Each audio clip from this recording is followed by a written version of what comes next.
নমস্কার, 7 EPIC news নেটওয়ার্কে আপনাদের স্বাগত। কয়েকদিন ধরেই দীঘা সমুদ্র সৈকতে পড়ে রয়েছে একটি মৃত ডলফিনের দেহ।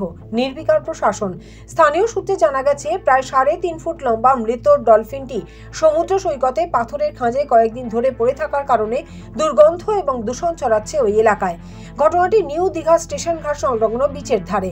স্বাভাবিকভাবেই বেড়াতে এসে দুর্গন্ধে অতিষ্ঠ হয়ে উঠছেন দীঘায় ঘুরতে আসা পর্যটকেরা। কোনো হেলদোল নেই প্রশাসনের। দীঘার সমুদ্র সৈকতে মূলত শনি এবং রবিবার পর্যটকদের ঢল নামতে শুরু করে, আর সেই পরিস্থিতিতে এহেন ঘটনায় প্রশাসনের নজরদারির অভাবের অভিযোগ তুললেন পর্যটকেরা। অবিলম্বে ওই মৃত ডলফিনটিকে উপযুক্ত স্থানে সরিয়ে সমুদ্র সৈকত চত্বর পরিষ্কার করার দাবি জানান পর্যটকেরা।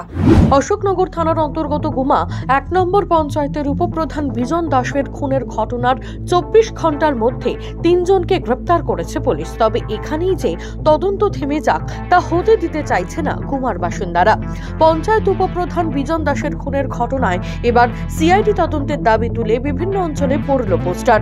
সেই সঙ্গে মুখ্যমন্ত্রী মমতা বন্দ্যোপাধ্যায় এবং অভিষেক ব্যানার্জির হস্তক্ষেপের দাবি তুলেছেন গুমার বাসিন্দারা। জানিয়ে রাখি, এই খুনের ঘটনায় যার নাম প্রকাশ্যে এসেছে জমি ব্যবসায়ী গৌতম দাস এখনো ফেরার। তাই অভিযুক্তকে ধরতে সিআইডি তদন্তের দাবি জানাচ্ছেন গুমার বাসিন্দারা। মঙ্গলবার দুপুরে আচমকাই টর্নেডোর আবির্ভাব সোদপুরে। সূত্রের খবর, অন্যান্য দিনের মতো আজও সোদপুর গির্জা সংলগ্ন একটি বেসরকারি কারখানার ভিতরে তখন ছিল কর্মব্যস্ততা। আর কাজ করতে করতে হঠাৎই কারখানা চত্বরের ভিতরে এই দৃশ্য দেখতে পান কর্মীরা। বিস্মিত হয়ে যান ঘটনাস্থলে উপস্থিত মানুষজন। তৎক্ষণাৎ ঘূর্ণিঝড়ের আতঙ্ক ছড়িয়ে পড়ে কারখানার কর্মীদের মধ্যে। তবে সামান্য সময়ের জন্য ঘটে যাওয়া আবহাওয়া সংক্রান্ত এহেন ঘটনার ছবি ক্যামেরা বন্দী করেছেন কর্মীরা। আচমকা ঘটে যাওয়া এই ঘটনায় কোনো প্রাণহানি কিংবা কারখানার সম্পত্তির ক্ষয়ক্ষতির খবর পাওয়া যায়নি। অশান্তিতে প্ররোচনা দেওয়ার অভিযোগে গত 11 ফেব্রুয়ারি গ্রেপ্তার হয়েছিলেন সন্দেশখালীর প্রাক্তন সিপিএম বিধায়ক নিরাপদ সর্দার। তার গ্রেপ্তারের পর প্রাক্তন সিপিএম বিধায়কের নিঃশর্ত মুক্তির দাবিতে দফায় দফায় বিক্ষোভে সরব হয় এসএফআই, ডিওয়াইএফআই সহ বামেরা। কোনো উপায় না পেয়ে আদালতের দ্বারস্থ হয়েছিলেন নিরাপদের পরিবার। অবশেষে নিরাপদ সর্দারকে জামিন দিল কলকাতা হাইকোর্ট। 17 দিন ধরে তিনি জেলবন্দি থাকার পর আজ তাকে জেল থেকে মুক্তি দিতে হবে এমনই নির্দেশ দেওয়া হয়েছে আদালতের পক্ষ থেকে। নিরাপদ গ্রেপ্তারি নিয়ে বিস্ময় প্রকাশ করে বিচারপতি দেবাংশু বসাক এবং বিচারপতি মোহাম্মদ সব্বার রশিদের প্রশ্ন, এতদিন যে একজন নাগরিককে গ্রেপ্তার করে রাখা হলো, এর ক্ষতিপূরণ কে দেবে? বেপরোয়া তেলের ট্যাঙ্কারের ধাক্কায় মৃত্যু হলো এক সাইকেল আরোহীর। পুলিশের বিরুদ্ধে গাফিলতির অভিযোগ তুলে ঘটনাকে ঘিরে তুমুল উত্তেজনা ছড়িয়ে পড়ে এলাকায়। ঘটনাস্থল উত্তর দিনাজপুরের ইসলামপুর থানার অলিগঞ্জ এলাকা। মৃত বছর 35-এর সাইকেল আরোহীর নাম হরেন কিসকু।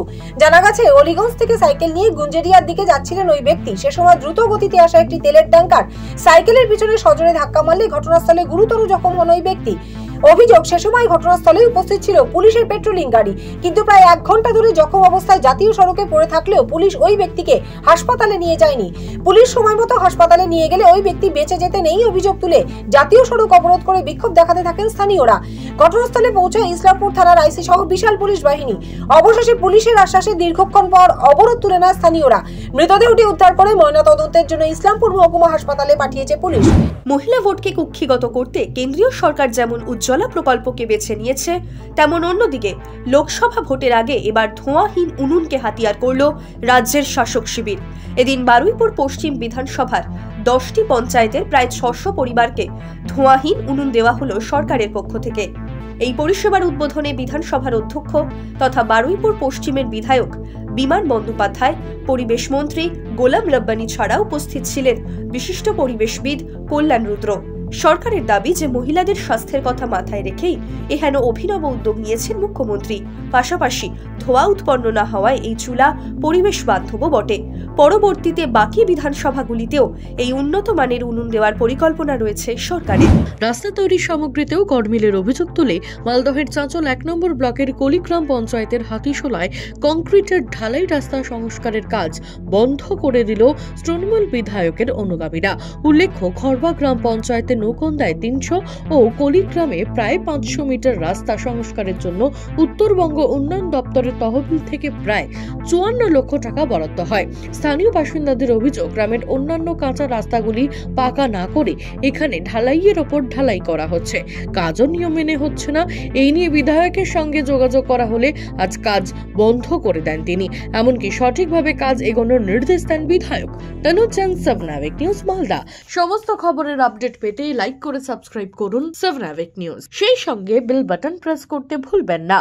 আপনাদের একটা সাবস্ক্রিপশন আমাদের জন্য অত্যন্ত মূল্যবান। জয় হিন্দ।